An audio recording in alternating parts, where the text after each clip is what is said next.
Good morning, ladies and gentlemen. I will call the Board of Examiners meeting to order. Madam Secretary, may I ask you a small favor? If you wouldn't mind moving to the chair close to the mic. I can do that, sir. I just like the head of the table. Doesn't everybody, right? I'm here. All right, thank you. All members are present. We'll move to agenda item number 2, which is public comment. Is there any member of the public present here in Carson City that would like to provide public comment to the board? I hear and see none. Is there anyone present in Las Vegas that would like to provide public comment to the board? Is there anybody here that wants public comment? There's nobody, sir. Thank you, Madam Secretary. We'll move to agenda item number 3, which is the approval of the August 8, 2017 meeting minutes. Have the members had an opportunity to review the minutes, and are there any changes? If there are none, the chair will accept a motion for approval. I move to approve. Attorney General has moved to approve the August 8, 2017 meeting minutes. Is there a second? I second it. Secretary of State has seconded the motion. Any questions or discussion? I hear none. All in favor, please say aye. Aye. Aye. That motion passes 3-0. We'll move to agenda item number 4, which is a request to purchase state vehicles. Mr. Wells, good morning.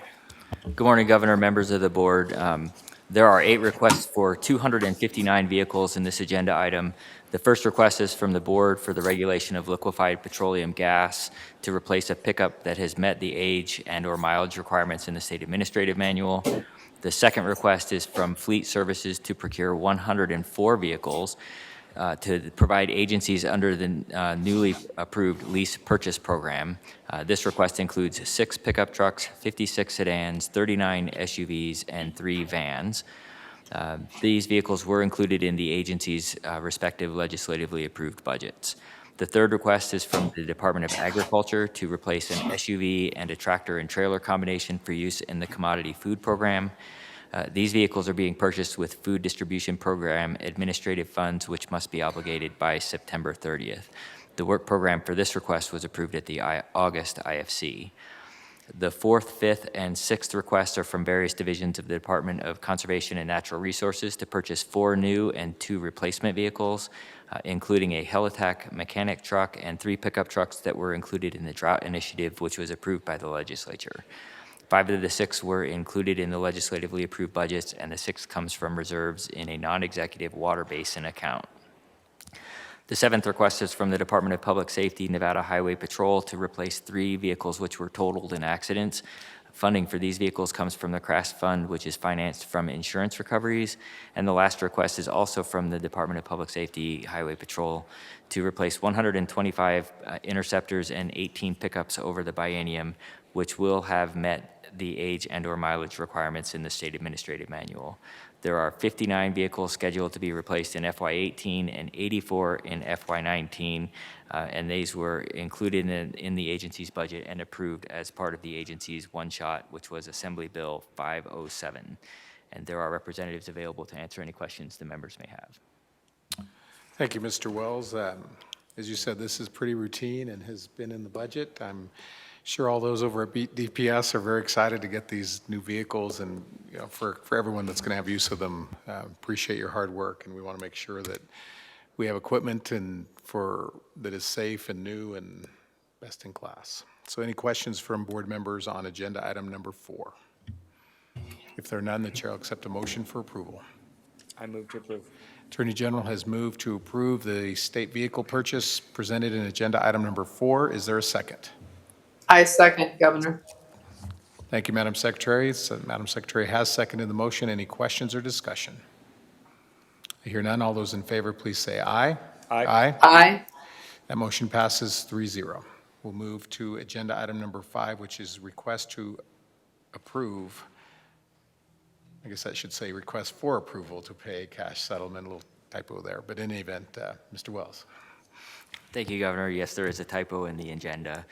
Item 5 includes a request for an approval to pay a cash settlement from the Department of Transportation relating to Project Neon.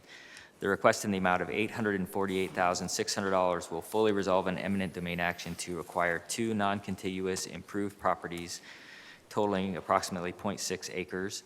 The original action was to acquire portions of the parcels, but the landowner has requested the state purchase all of the parcels except for a billboard footprint due to the required destruction of buildings, which would have to be redeveloped after completion of construction.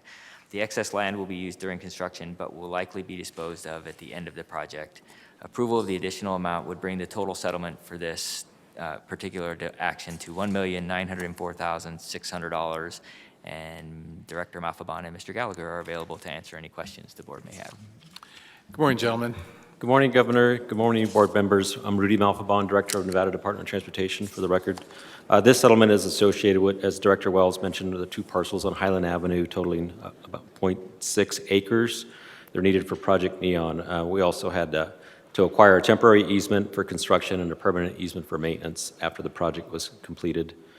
There were buildings there that were pre-existing and a billboard, as Director Wells had mentioned. So we had previously deposited $1,056,000 with the court, which was our estimate for a partial acquisition of the property. The appraisal for the 2 parcels was $1.8 million, approximately $1,837,714. And working with the Attorney General's office, we were able to negotiate a settlement of $1,904,600, which amounts to an additional $848,600 that we're requesting to settle this matter today. And we would acquire the entirety of the 2 parcels, less a small amount of property, as was indicated for the billboard relocation. And it's much cheaper, less expensive to eliminate than eliminating the billboard. We'd have to pay for lost revenue and a lot more costs. So the billboard company is satisfied with that relocation, as well as the property owner, that they'll retain that property. We felt that our exposure in this acquisition is well in excess of $3 million. So we feel it's in the best interest of the state to settle this case, and we feel that this acquisition is reasonable, and it will request reimbursement from the Federal Highway Administration for this acquisition. Thank you, Rudy, and you covered most of the points, but another thing I always like to make sure that's on the record, Mr. Gallagher, not only is there a potential savings of $1 million in terms of exposure, but there's also a savings to the state with regard to potential attorney's fees and costs, not only our own, but the adverse party. For the record, Dennis Gallagher, counsel to the department. You're entirely correct. In addition to the value, there are the litigation costs that the state will save that would be in a couple of $100,000 easily from both sides.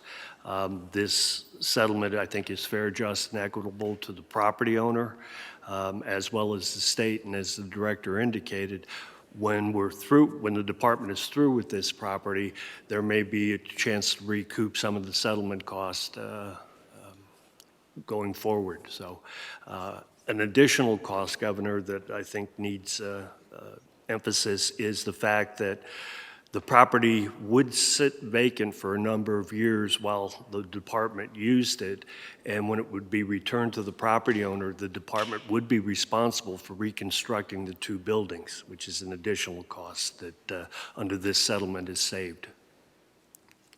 Now, thank you, Mr. Gallagher, and we are always trying to find that balance, because certainly the property owner is entitled to just compensation, but at the same time, we have to be good shepherds of the public's money, the tax money, and this is a settlement that I think has achieved that balance. And just quickly, Director Malfabon, I know I've had the benefit of this conversation. In fact, we had our State Board of Transportation meeting yesterday, and there was a presentation on Project Neon, but we've made a lot of progress with regard to Project Neon, and in fact, with regard to the property acquisition, we are below what had been budgeted for that and almost finished acquiring all the property to finish the project. Is that accurate? Rudy Malfabon, for the record. That is correct, Governor. We're about 44% complete with the project. Just a handful of other settlements. We have a couple coming to the Board of Examiners next month, and we have other projects that we'll probably be acquiring property for, such as the US 50 widening, but Project Neon, a lot of those settlements are just in those finishing stages. Thank you, gentlemen. Questions or comments from other board members with regard to agenda item number 5? No, Governor. All right, if there are none, the chair will accept a motion to approve approve a settlement in the amount of $848,600 as presented in agenda item number 5. Move to approve. Attorney General has moved for approval. Is there a second? I second it, Governor. Second by the Secretary of State. Any questions or discussion on the motion? Hear none, all in favor say aye. Aye. Aye. That motion passes 3-0. Thank you very much. Agenda item number 6, approval of proposed state administrative manual changes. Director Wells. Thank you, Governor. Item 6 seeks approval to revise the State Administrative Manual, Chapter 2500, regarding budgeting, and Deputy Director Janet Murphy will go through the highlights of the changes to the chapter and answer any questions the board members may have. Good morning, Good morning, Governor. and please proceed. Thank you. For the record, Janet Murphy, Deputy Director with the Governor's Finance Office. I'll give you a quick overview of the changes we made to the budget section of the State Administrative Manual. We eliminated sections that are no longer relevant. We combined sections for better understanding. We revised many of the sections to reflect our current processes. Many of the proposed updates address the split of the Governor's Finance Office from the Department of Administration, and we streamlined chapters by linking NRS and NAC versus restating them. So many of the sections were eliminated because of that. The Secretary of State's office reached out to us when we had the SAM changes posted, and they requested 2 changes. The first request is to Section 2510, and that's on page 2 of our section.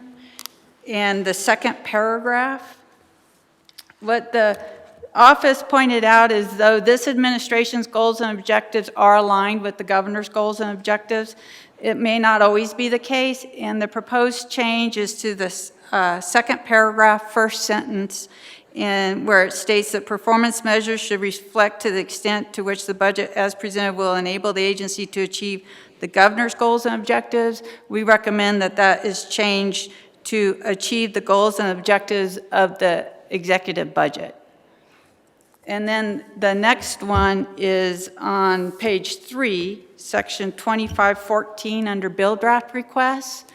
The Secretary of State's office pointed out to us that under NRS 218D 175 paragraph 3, each constitutional officer can submit BDRs without the approval of the governor or the governor's designated representative.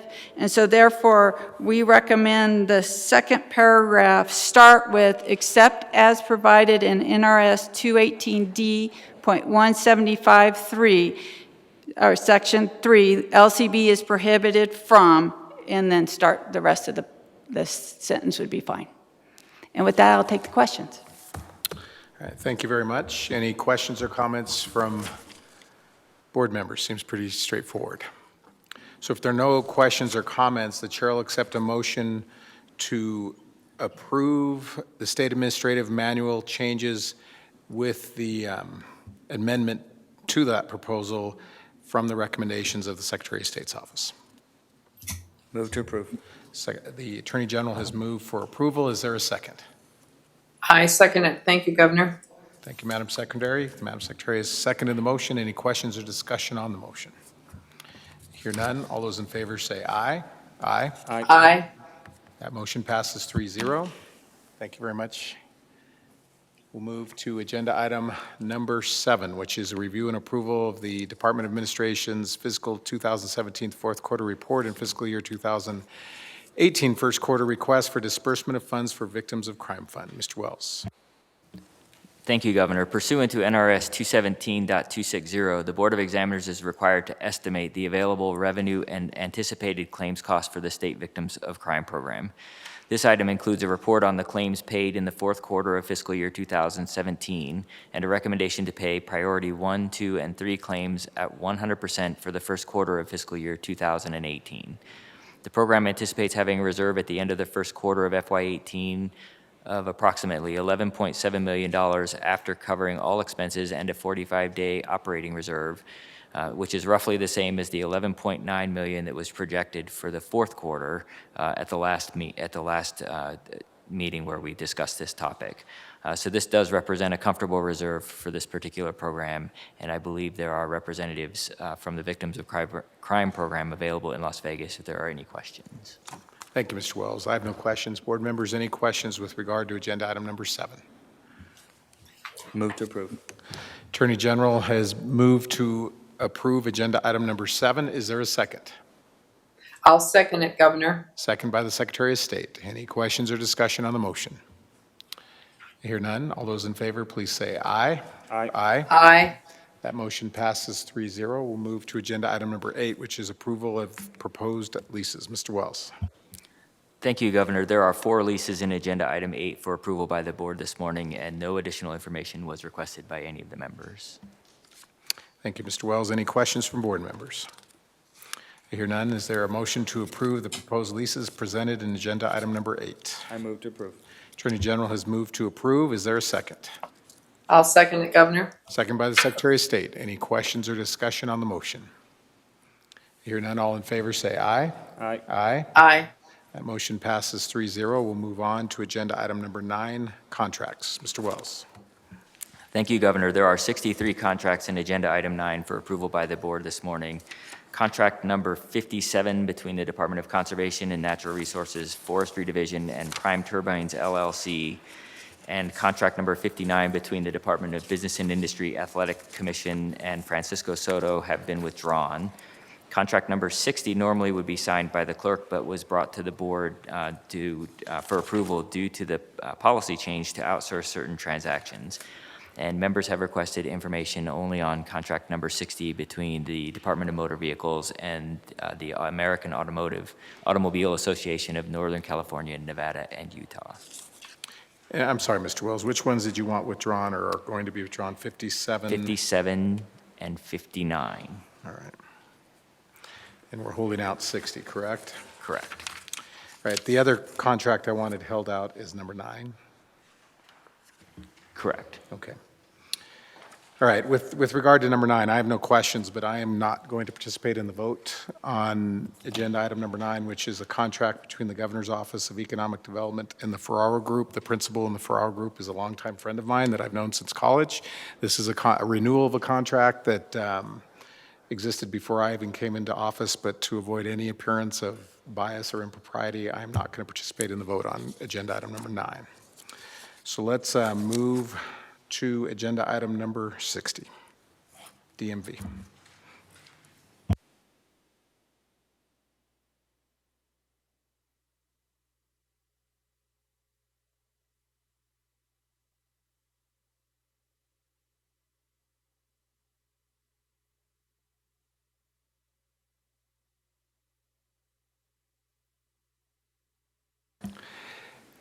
Good morning, Director. Good morning, Governor and members of the board. For the record, I'm Terry Albertson, Director of the Department of Motor Vehicles. Very happy to be here before you today with a contract for a no-cost pilot for the Department of Motor Vehicles to enter into with AAA, who has provided similar services in California for many decades. And also customers are accustomed to having this service when they move here from California. John Kruger, here to my left, represents AAA and can provide some history on AAA's services in working with Department of Motor Vehicles in other jurisdictions. So we are limiting the transactions that AAA will provide to our customers to those related to vehicle transactions. So it would be primarily a new registration, a title, a handicap placard. Customers will have the ability to transfer their plates or surrender them at the AAA office. One of the things that's very unique in this particular location is that we will provide, or AAA will provide both California and Nevada DMV services. So we kind of have a line there between the two jurisdictions. And so we're very excited for this opportunity. AAA has been a wonderful partner with the department as far as providing locations for our self-service kiosks. And so this is just the next step in our business partnership with them to provide services to our customers.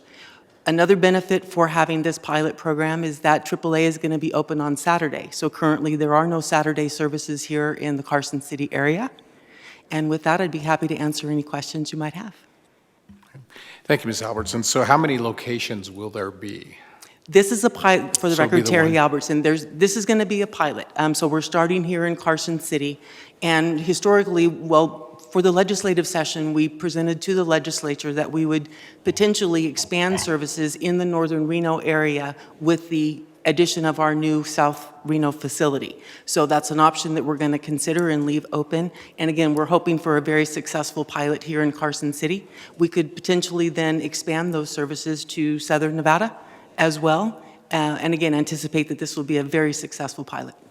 Okay. And how long will the pilot be? 6 months. All right, and then after 6 months, you'll take a look and see how it went, and Correct, and then expand it accordingly. Again, AAA is located in convenient locations, again, keeping people out of the DMV offices and into this. AAA is somewhat unique in that they are a nonprofit corporation. And so, John, if you'd like to provide a little bit of history. You're doing great. I'm doing great. Sorry, I'm very nervous. Mr. Kruger, you took all this time and effort to be here, and appreciate this. So would you perhaps talk a little bit about the experience that you've had in other states where you've had pilots and gone on to use it? And then if it isn't proprietary, I'm curious how many customers you have with AAA in Nevada, and how many, so what the benefit of that would be. For the record, my name is John Kruger with the American Automobile Association of Nevada. So AAA has been registering vehicles since 1900. We registered the first Stanley steamer back in 1900. We currently have 7 states that I represent, 6 of which are currently providing vehicle title and transfer and registration. We currently have 388,000 members in Nevada alone, and I can tell you on a weekly basis, our Carson City office receives no less than 12 comments from constituents saying how convenient it would be to be able to offer those services in our office. But if I'm not AAA, sorry, but if, We can change that. yeah. Give me a good rate and I'll come. But any event, I didn't mean that. But any event, if I were a AAA customer and I lived in Reno, I could come to Carson on a Saturday and Absolutely. get that service? Okay. And Governor, for the record, I would like to point out, you do not have to be a AAA member to access the DMV services at AAA. Oh, So that's that is open important. to all constituents, yes. That's really important to know. Thank you for making that distinction. All right, board members, any other questions with regard to this contract?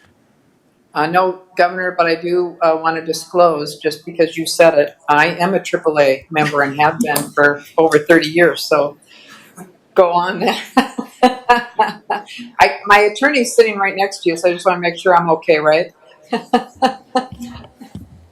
Director, I would just ask, so there'll be a 6-month pilot, and then assuming you like it, does that just continue on, or does that have to come back to the board?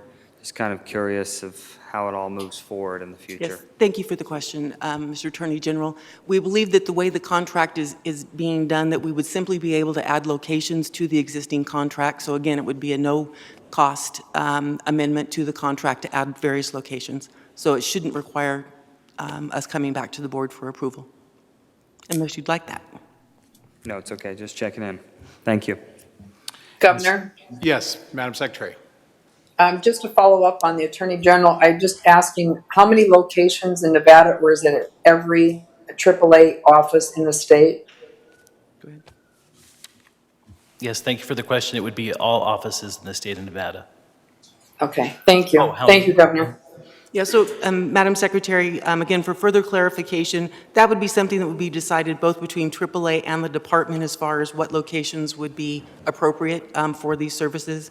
It could be all, but it also could be select ones. And currently, Based on the need. currently we have 12.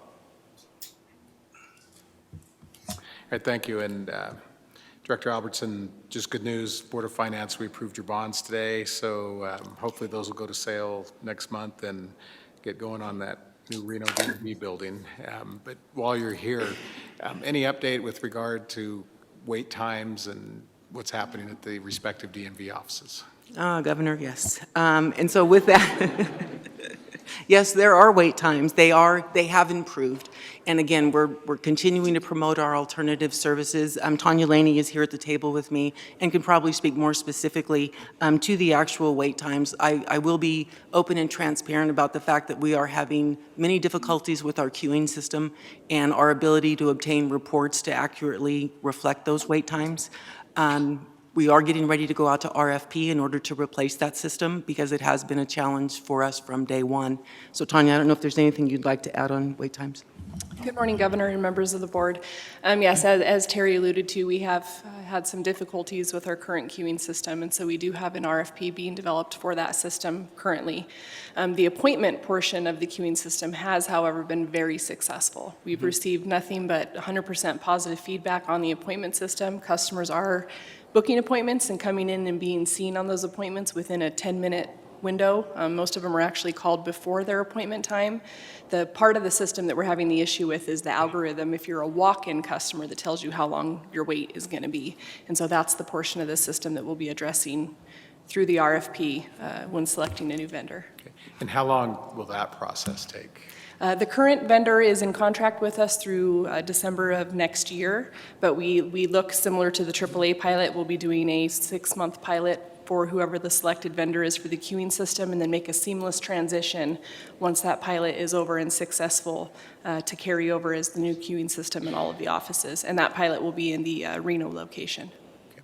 Thank you very And I much. think Mr. Wells recently had an experience at the Carson City office that I think will clarify what Tanya said as far as walk-in customers and our inability to provide accurate wait times because that algorithm does not work properly. Okay. So do we have to, I mean, I'm sorry we're getting off subject here, but do we have to wait until the other contract is finished in order to start the new one if the old one's not working? I mean, I guess that's a question for the Attorney General's office to Right. see And what's that, going on again, with is- that. But Yeah. I would really not want to make the people of the state who every adult uses the office, obviously, to have to wait another year and a half before we have an improvement. Yeah, thank you, Governor. That certainly is something that we could discuss with the AG's office to see if that is an option available to the Just department. an early termination. Correct. Okay. For non-performance, yes. Okay, thank you. All right, board members, any other questions on this agenda item? Just one follow-up. One, of course, we'd love to help with that, so just reach out to us. But you mentioned there were 12 AAA sites. Just curious where they're spread out. Is it just Reno and Vegas and Carson, or anywhere else in the state? Pretty much just Reno, Vegas, and Carson. Okay. Yeah. Thank you. All right, thank you very much. Thank you, Governor. All right, board members, any further questions with regard to agenda item number 9? So if there are none, the first motion I will take is to approve contracts 1 through 63 with the exception of 9, 57, and 59. Move to approve. Attorney General has moved to approve all of the contracts with the exception of 9, 57, and 59. Is there a second? I second it, Governor. Secretary of State, a second motion. Any questions or discussion on the motion? I hear none. All in favor, say aye. Aye. That motion passes 3-0. And then I'll ask the Attorney General to handle contract number 9. Okay, I move for us to approve contract number 9 in agenda item number 9. Do I have a I'll second. Do I have a second? I'll second it, Lieutenant Governor. Or I'm sorry, Attorney General. Any further discussion on the matter? Okay, yeah. I'll be abstaining from this vote for the same comments that I previously stated. All in favor? Aye. Aye. Okay, that vote passes 2-0 with the governor abstaining. Thank you, Mr. Attorney General. Let's move to agenda item number 10, which is approval of proposed master service agreements. Thank you, Mr. Governor. Wells. There are 7 master service agreements in agenda item 10 for approval by the board this morning. Agreements number 2, 4, and 5 are for $0. These MSA documents basically establish the terms and conditions between the state and the vendor. agencies will access these agreements by submitting a work order with the specific scope of work and the price for that scope. Each work order will be subject to the BOE thresholds, meaning that board members will approve each work order that exceeds the $50,000 threshold, and the clerk will approve and report each work order between $10,000 and $50,000. And no additional information was requested by any of the members on the master service agreements. Thank you, Mr. Wells. And I just wanted to point out number 7, which is $16 million for universal security services, which is, in essence, is private security for state buildings and state agencies. But I think that's important to point out in terms of protection of state employees as well as the public. If there are no further questions or comments, the chair will accept a motion to approve the master service agreements presented in agenda item number 10. Move to approve. Attorney General has moved for approval. Is there a second? Second it, Governor. Second by the Secretary of State. Any questions or discussion on the motion? I hear none. All in favor say aye. Aye. Aye. Aye. That motion passes 3-0. We'll move on to agenda item number 11, which is an information item. Clerk of the Board contracts. Mr. Wells. Thank you, Governor. There were 41 contracts under the $50,000 threshold that were approved by the clerk between July 19th and August 22nd of 2017. This item is informational only, and no additional information was requested by any of the members. All right. Thank you, Mr. Wells. Board members, any questions with regard to agenda item number 11? None. All right. Thank you. We'll move to agenda item number 12, which are department reports. Mr. Wells. Thank you, Governor. There are 4 information reports included in agenda item number 12. The first is a report regarding lands or interest in lands transferred, sold, exchanged, or leased under the Tahoe Basin Act program, as well as the quarterly report on the status of real property or interest in real property transferred under the Lake Tahoe mitigation program. These are required pursuant to NRS 321.5954 and Chapter 355 of the Statutes of Nevada in 1993, respectively. This report is for the quarter ended June 30th. There were no activities under the Tahoe Basin Act, but there was a sale in the Cave Rock area under the Lake Tahoe mitigation program, which resulted in proceeds of $71,240 for the Nevada Land Bank. This second report is from the Department of Motor Vehicles on the voluntary contributions collected by county pursuant to NRS 482.480, which is the Complete Streets program. This is for the period of April 1st, 2017 through June 30th of 2017. During the quarter, the department collected $89,000 compared to just shy of $81,000 in the same period last year and just over $84,000 in the third quarter. For the year, the department collected $328,569, which is a 9% increase from the prior year. Of the amount collected, approximately 77.4% was from Clark County, 16.6% from Washoe County, and right around 3% each for Carson City and Douglas County.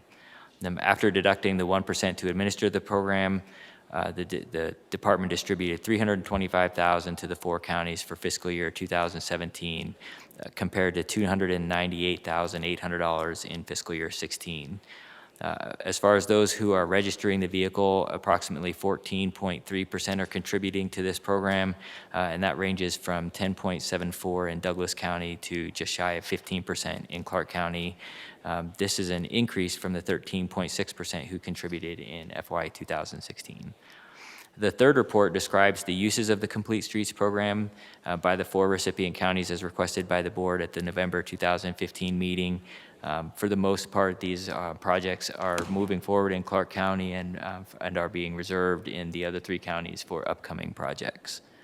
And the final report is the overtime report for the 4th quarter of FY 2017.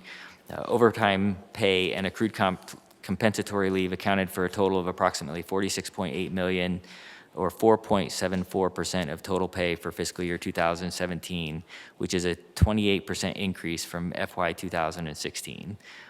The 5 agencies with the highest dollar amount of overtime and accrued compensatory time for the year account for 90.2% of the total. They are the Department of Corrections at $15.5 million, the Department of Health and Human Services at $10.6 million, the Department of Public Safety at $7.3 million, the Department of Transportation at $5.6 million, and the Department of Conservation and Natural Resources at $3.2 million. At the Department of Corrections, overtime and comp time are driven by the large institutions and medical personnel. Overtime and comp time for the year was greatest at High Desert State Prison with just over $3 million, followed by the Ely State Prison at $2.5 million, the Northern Nevada Correctional Center at $2 million, Southern Desert at $1.8 million, the prison medical budget at $1.6 million, Florence McClure at $1.2 million, and the Lovelock Correctional Center at just under $1.2 million. Those seven equating to 85.7% of the total for the department. Comparing FY16 to FY17, those budget accounts basically increased across the board, as well as there were some increases at several of the other smaller budget accounts. By event code, the four highest causes accounted for 72% of the total overtime. They were covering vacant shifts, which accounted for $5.2 million, covering for inmates at the hospital at $2.8 million, covering holiday shifts at $2.2 million, and covering for employees who were in training at just over $1 million. At the Department of Health and Human Services, overtime was driven by public and behavioral health at $4.4 million of the $10.6 million total. That was primarily at the Southern Nevada Adult Mental Health, which and the facility for the mental offender budget accounts. Child and Family Services was about $3.3 million, and that was spread fairly evenly across their budget accounts. And the Aging and Disability Services Division at $1.8 million, primarily at the Desert Regional Center. By event code for the Department of Health and Human Services, the highest four causes accounted for 65% of the overtime, and that were covering for vacant shifts at $2.9 million, covering 24-hour posts at $2.1 million, covering holiday shifts at just shy of $1 million, and reducing backlog at $865,000. The highest five by percentage of total pay for the year are the Department of Corrections at 10.56%, the Department of Veteran Services at 10%, the Department of Public Safety at 8.8%, the Department of Conservation and Natural Resources at 7.9%, and the Department of Transportation at 5.8%. The top five increases by dollar comparing FY16 to FY17 were the Department of Corrections increased by $4.5 million. The Department of Conservation and Natural Resources increased by $1.4 million. Health and Human Services by $1.3 million, Transportation by $1.2 million, and Public Safety by $850,000. That accounts for about 92% of the total increase for the from FY16 to FY17. And I think with that, I will answer any questions that the board members may have. Thank you, Director Wells. I think what I would ask, I don't have any questions for you, but I'd ask Director Zarenda to come forward, please.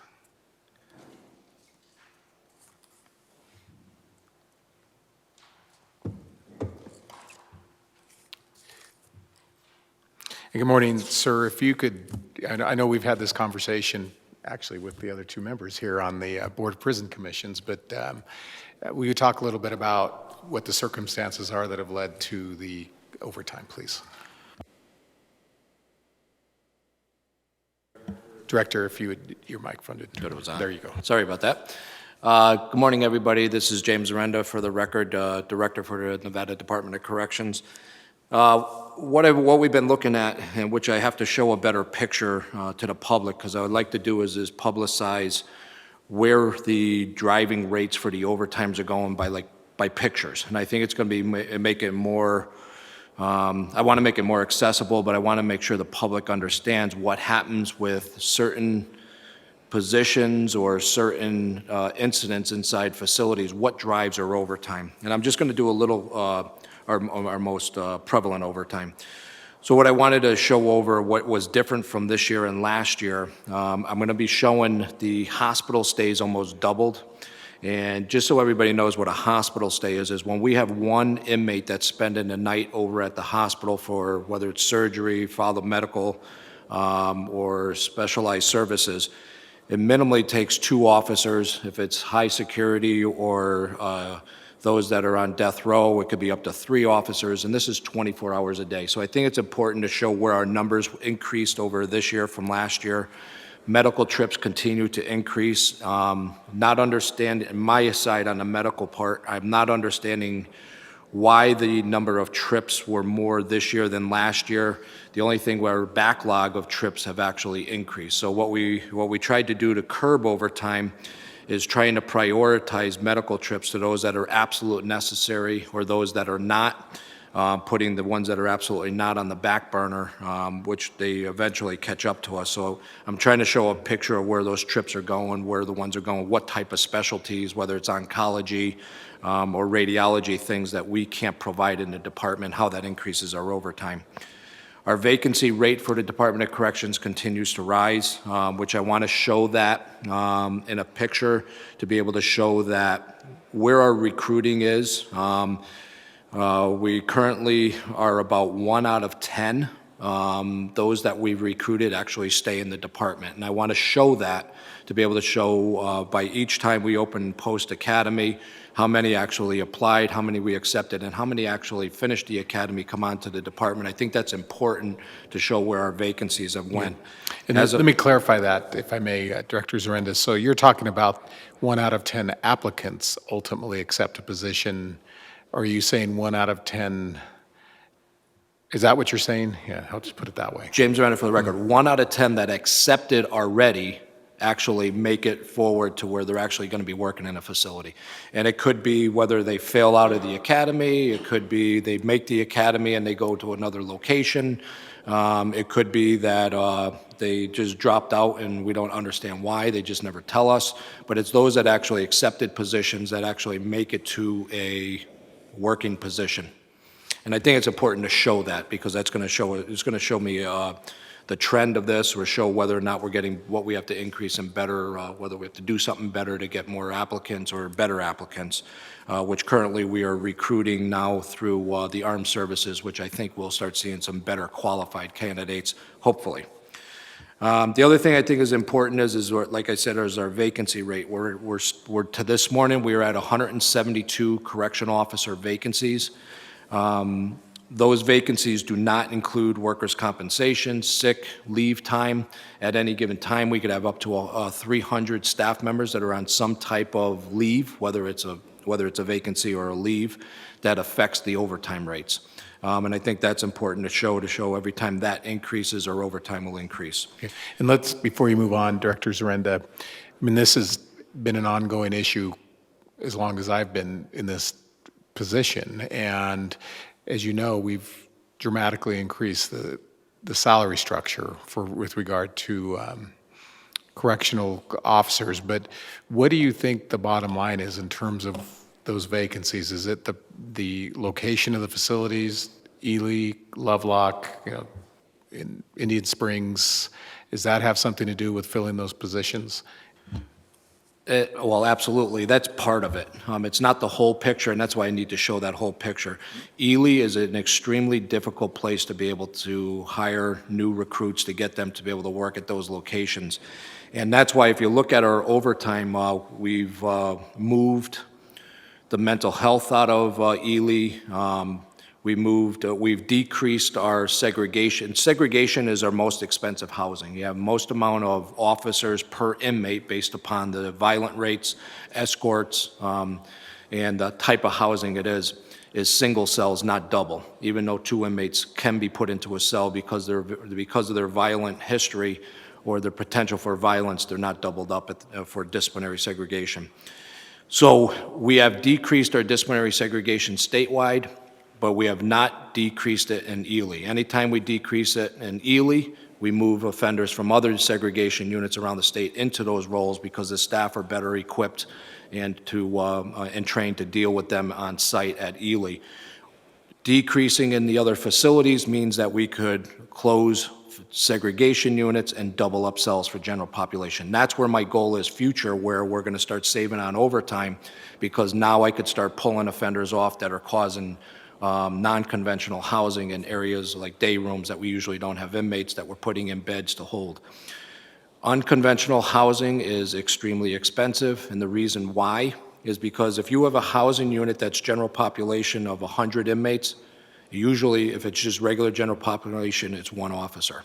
When you have multiple unconventional housing, each one has to be staffed with an individual, an officer.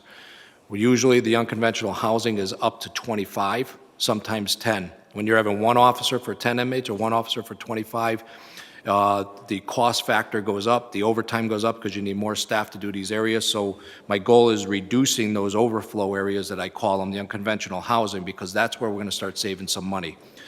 And perhaps you'll get to this, but part of that mitigation is caused because one of the wings is closed at High Desert, correct? And then you're going to be sending some inmates out of state, which will help as well, correct? James Arenda for the record again. That is correct. That's part of it. Our numbers, if you watch our trend lines of our numbers over the last 2 years, our inmate population continues to increase except for these last couple months because when I worked with the data from Las Vegas Metro, their population that they are getting, even though they're full, is more of the misdemeanors. They had 27% decrease in felony convictions, which means that we should be getting 27% less inmates coming from the counties, which is a reason why our population is not getting any bigger today than it was 2 months ago, even though over the last 18 months it continued to increase. That is hurting when we start having maintenance issues, which is our Building 8 in Southern Desert. That when you have to close buildings down, you have to put these offenders somewhere, and it's going to be more expensive.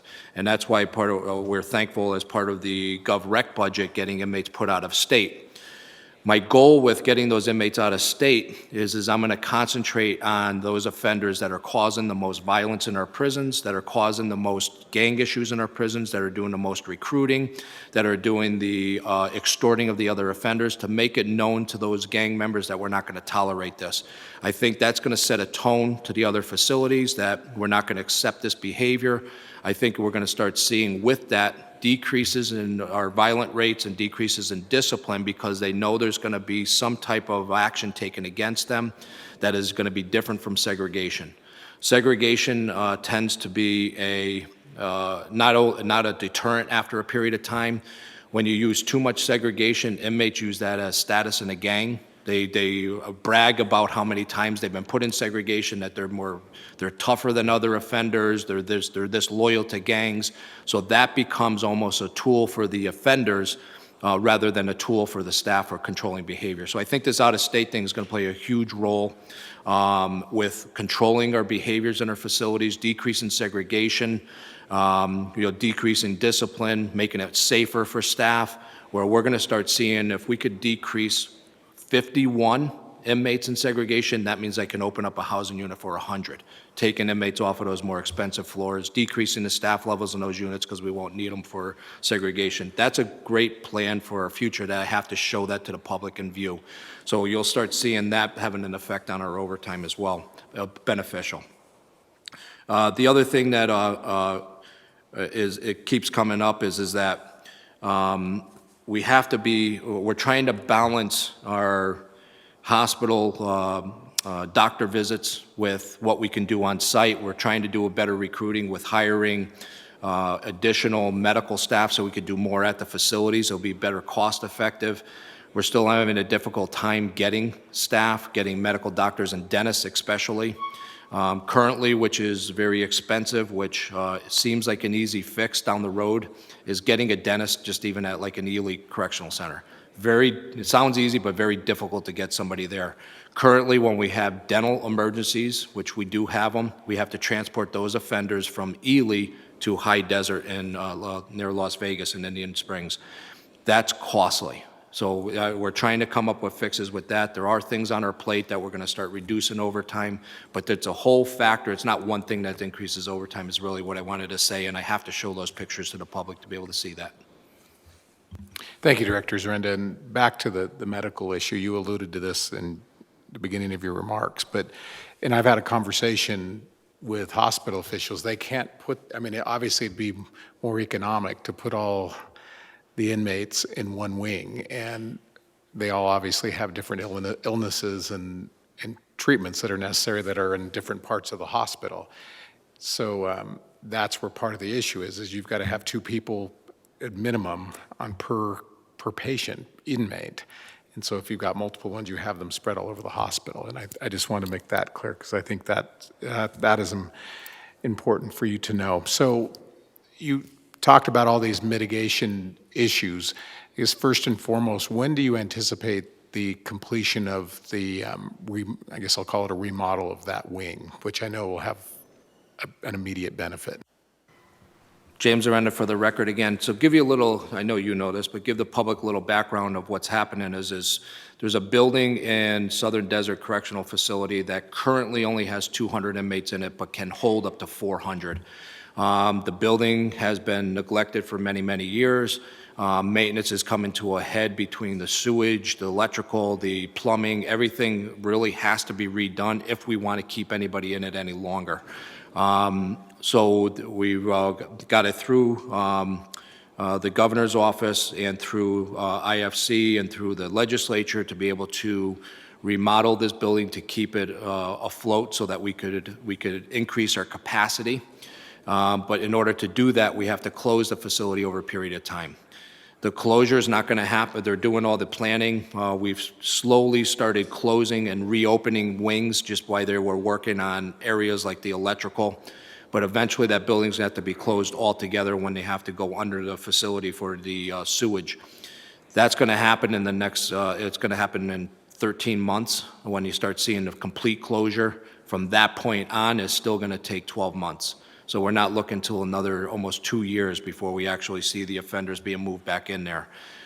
What's going to happen with that is our population can, if we change classification, increase from 200 to 400 offenders, which will get people off the floor in those more expensive housing areas.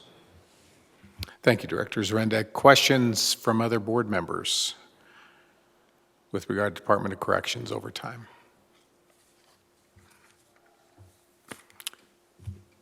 Okay. Thank you, Director Zarenda.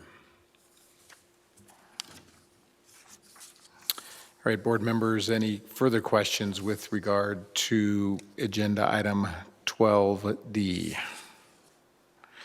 Director Wells, any other comments that you want to make? Okay, thank you.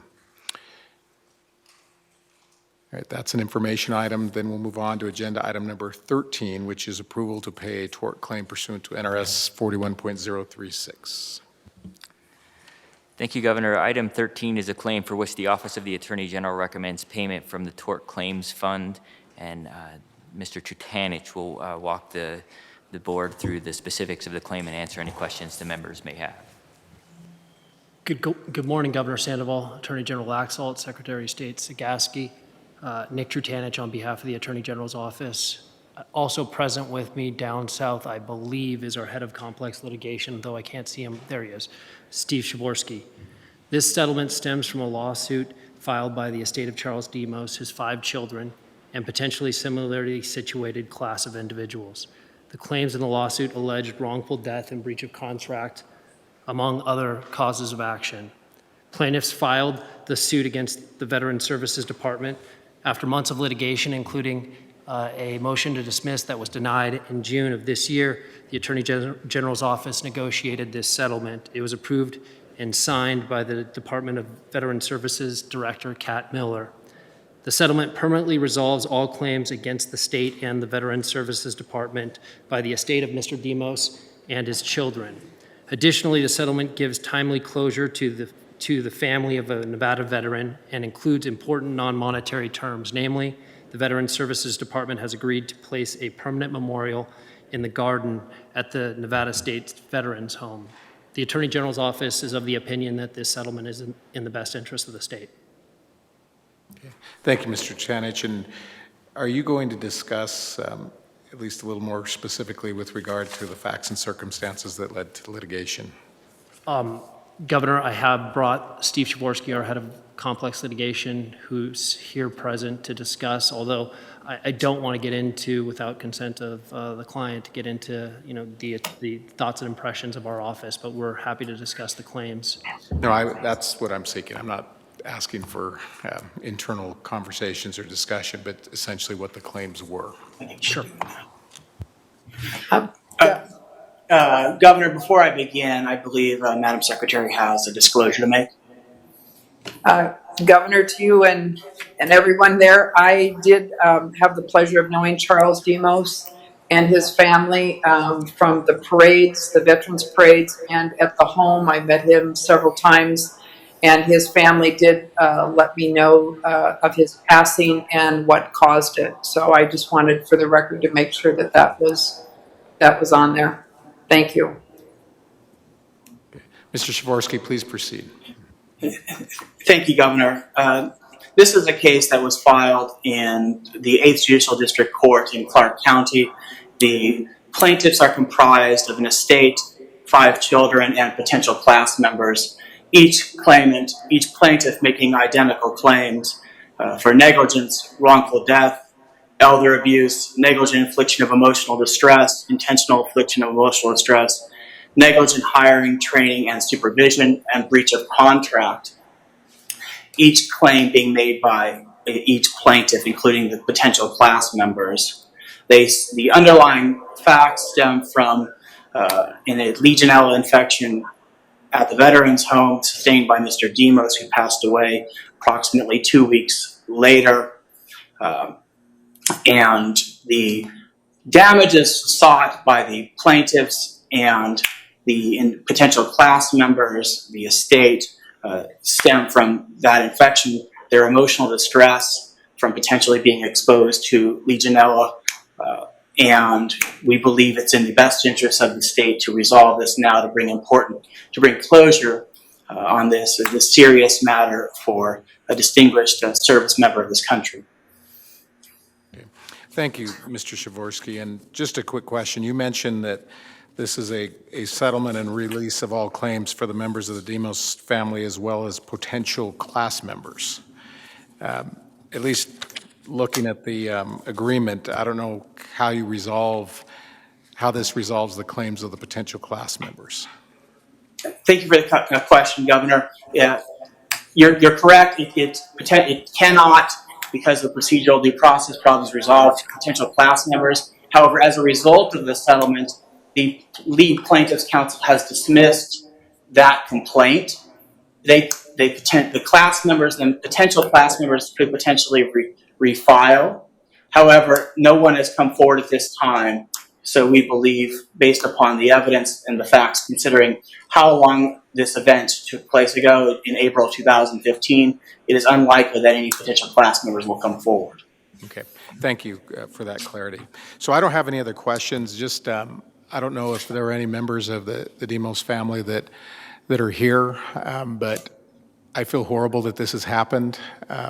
My apologies to the family. It's a tragedy. This is a gentleman who served our country with distinction, and I think this is a fair settlement. I do believe it's in the best interest of the state, and it fairly compensates the family for what has happened. I also don't want this record to give an impression that the Veterans Home is substandard in any way. I know that the Veterans Home and Veterans Services has learned from this. I know that there has been corrective action that has been taken to assure that something like this doesn't happen again. This is a facility that has the highest rating that is possible in terms of third-party or governmental inspectors who come in. We want to ensure that our veterans have the best possible quality care that they can get and deserve, and I know that we do that. And Kat Miller is here. I have great respect and appreciation for how deeply she cares about the veterans, and her staff cares about the veterans. And this was a horrible tragedy where we've lost somebody. And as I said, I think this is a fair settlement, and I just wanted to make sure that it was clear on the record that they have my apology for what has happened to this gentleman. All right, board members, any other questions or comments with regard to this agenda item? Governor? Yes, Barbara Madam Secretary. Sikorsky. And thank you for your words for the Demos family. I really appreciate it. It was such an honor to get to know Charles and his family.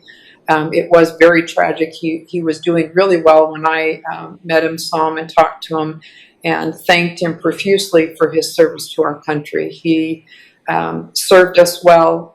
He was doing well, and then this happened, and I do agree with all of your comments, and thank you for what you've done. I hope everybody read in the back that there's going to be a marker, a remembrance marker that will be placed at the Veterans Home in loving memory of Charles Demos. So I just wanted to make sure that everybody was aware of that. And again, my condolences to his family. And thank you for, again, Governor, for your comments. All right, thank you. Any further questions for Mr. Shavorsky or Mr. Trutanich? All right, thank you, gentlemen. Thank you, Governor. If there are no further questions, the chair will accept a motion to approve a tort claim in the amount of $750,000 for the claimant estate of Charles Demos as presented in agenda item number 13. Move to approve. Attorney Second. General has moved for approval. The Secretary of State has seconded the motion. Any questions or discussion on the motion? Hear none. All those in favor, please say aye. Aye. Aye. That motion passes 3-0. We'll move to agenda item number 14, public comment. Is there any member of the public in Carson City that would like to provide public comment to the board? I hear and see none. Is there any public comment from Las Vegas? There is nobody left here, although we do have a reporter here, but she doesn't want to have any public comment. She always hides where we can't see her in Carson City. Yes, she does, yes. She's waving at you, though. But in any event, before I take a motion to adjourn, I wanted to acknowledge Janet Murphy. She is retiring from state service after 17 years. She obviously presented today, but she is somebody that I've had the privilege and honor of working with during my almost 7 years as governor. You've done an extraordinary job for the great state of Nevada. I truly and deeply appreciate your devotion and the hard work that you've put in over the years. I'm jealous. I hope you enjoy your retirement and really take time to do whatever it is that you love to do. But I personally want to thank you for your service. Thank you. All right, then, we'll move to agenda item number 15, adjournment. Move to adjourn. Attorney General has moved to adjourn. Is there a second? I second. Second by the Secretary of State. All in favor, please say aye. Aye. That motion passes 3-0. This meeting is adjourned. Thank you, ladies and gentlemen. Thank you.